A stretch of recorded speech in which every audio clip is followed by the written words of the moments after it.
Good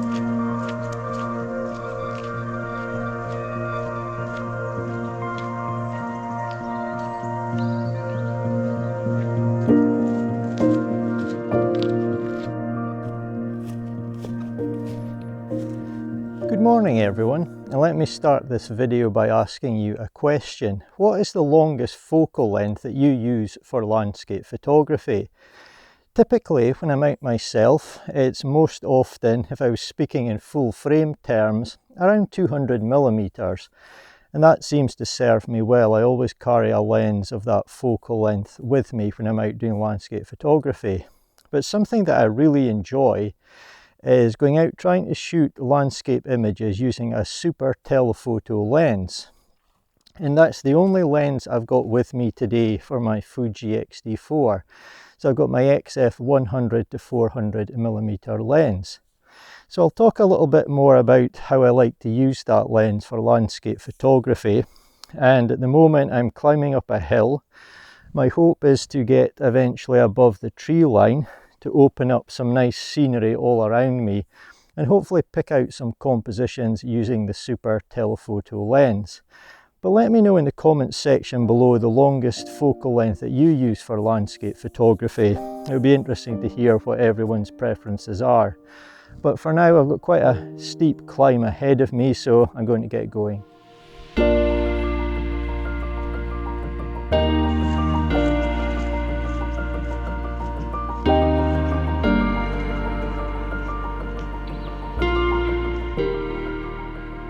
So this is the direction in which I'm headed. The peak of the hill is well beyond and above this tree line here. As you can hopefully see, it's quite a winding, steep climb, and there's a long way beyond these trees to get to the top. Looking in the other direction, and it may be hard to see in the video, but off in the distance here we've got another hill, and it's got some quite atmospheric mist hanging around it at the moment. Now, as long as it stays like that, that could be excellent for my photography. I'm just hoping that the mist doesn't close in, but we'll see when we get to the top. So the obvious downside of a super telephoto lens is that compared to your other lenses, they're obviously quite large and quite heavy. So it's not ideal to be carrying them around for long distances in your camera bag all the time.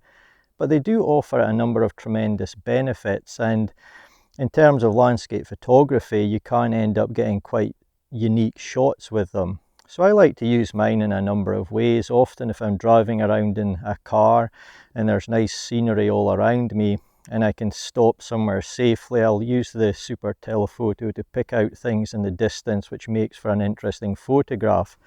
Sometimes in woodland they can be very useful for picking out small sections of the woodland, and you can zoom in and eliminate the sky from your photograph.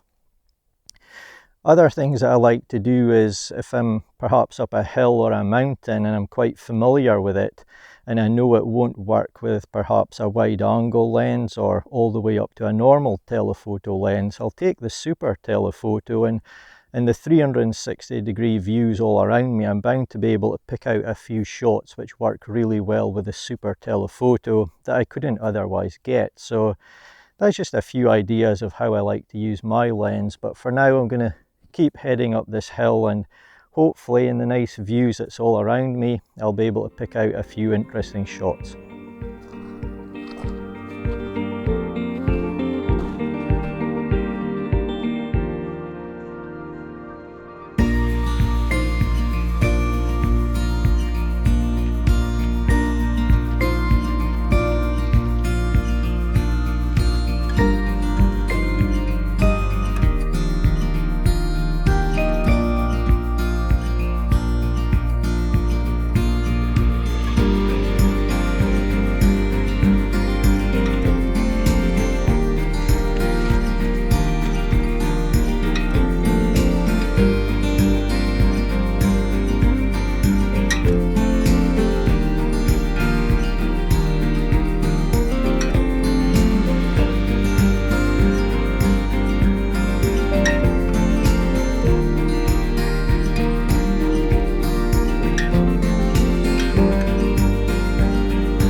now that I've reached the top, I'm going to have a quick break, get something to eat and have a look around and see what I want to photograph.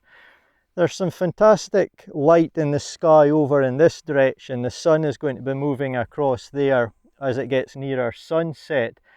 We've got some nice mist off in the distance as well, and we've got some fantastic views over at the other side too. Unfortunately, there's quite a lot of cloud around at the moment and the sun is behind that, so there's no real light hitting the land. But I'm sure I'll be able to get a few nice shots using the Super Telephoto lens. So it's just a case of having a look around, getting something to eat, being patient and hoping for some nice light. But even if that doesn't happen, I still think I'll get some nice shots.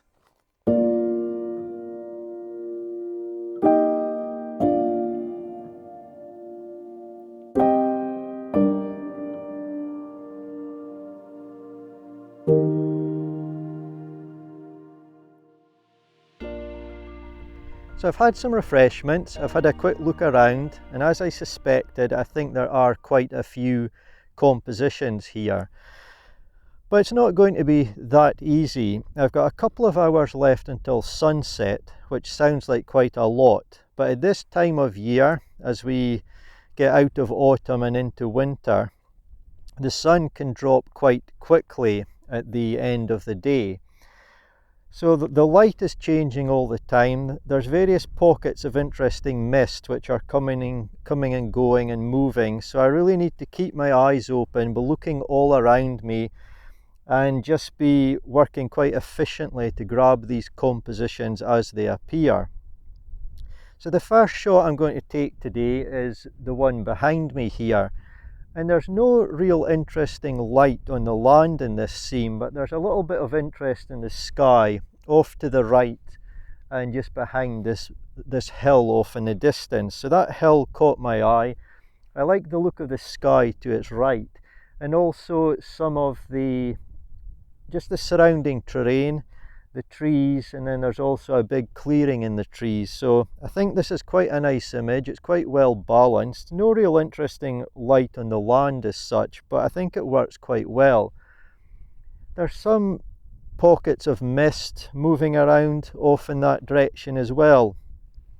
And the feeling that I get here, standing up here quite late in the afternoon as we get into winter, is just one of those late autumn into winter type scenes, not really because of the colour, but just of the nature of the scene, the look of the sky, some of the mist that's moving around. And there's also an area, as you can see, the smoke coming out of people's houses as fires begin to be used more often as we get into winter. So it's just that kind of fairly calm afternoon feeling that you often get at this time of year. So that's the first shot I've been taking today.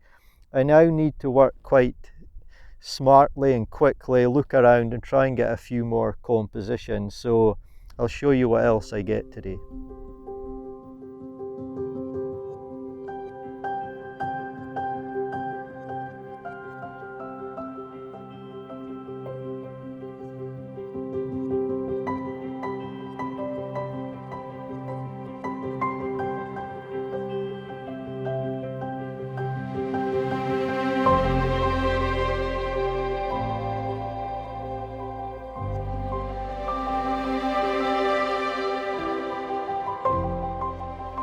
So from when I arrived until about 2 minutes ago, the sun has been constantly behind some clouds and the light has been quite subdued. However, now it has cleared the clouds and just dropped under them ever so slightly, and we've got this fantastic light all across the landscape. There really is compositions in all directions. So I'm going to try and make the most of this because it won't last too long. We're getting ever nearer sunset. At the moment I'm focused over in this direction. I was drawn to the light and shadow across the land. It was really beautiful. There's some wind turbines, which are a nice feature in the image. And we've got some wonderful layers off in the background as well. But the light really is spectacular. There's still some atmospheric mist hanging around as well. I'm quite fortunate today that even though I'm high up, the wind is relatively calm, but it's something you need to be aware of. If you're using a large lens and you've got a lens hood on, the wind can tug at it. So just be careful of that and be mindful to use a fast enough shutter speed to ensure you're getting nice sharp images. Another thing I like to do is use my cable release and try and minimize any potential movement as much as possible. But I'm going to get back to concentrating on the photography. This really is spectacular at the moment.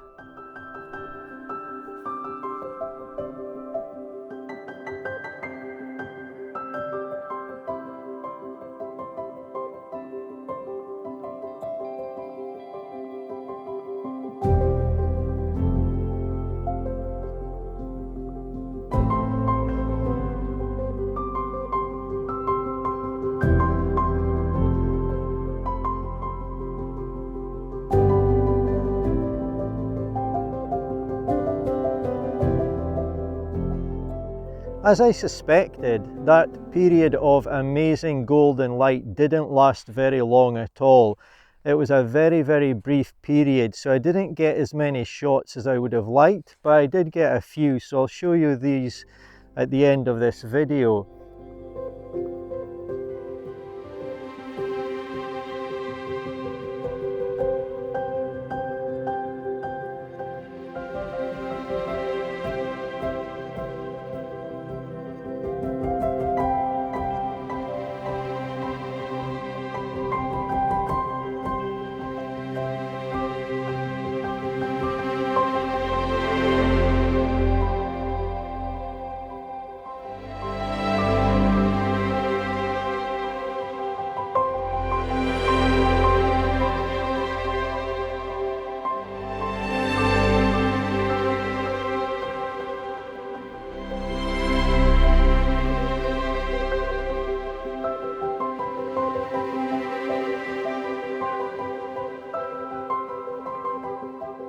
The light's been very interesting today. We've had some moody light, we've had some mist, and I've noticed as I've been at the longer focal lengths on my lens that off in the distance there's been a little bit of sort of haze as well. So we've had lots of interesting conditions, and I feel I've made the best of my time here that I possibly could.